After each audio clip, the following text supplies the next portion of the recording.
Hello guys, I hope you're all doing great.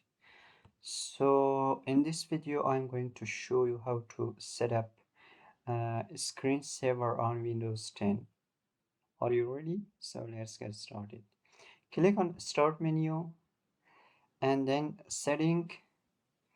Then after that you should click on Personalization. Okay. And then on the left side there are different options. So please click on Lock Screen and go down. Here you can see screensaver settings, so click on that. This window will pop up.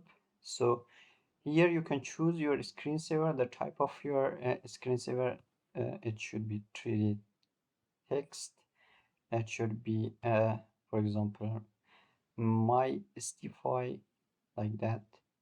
If you want to preview, just click on preview, like that. So if you want to ribbons, you can preview.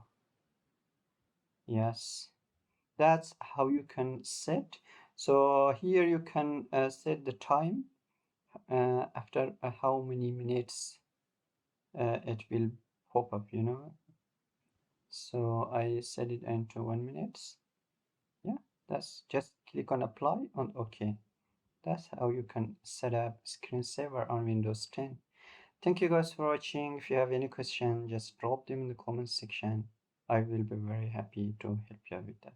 See you in the next video.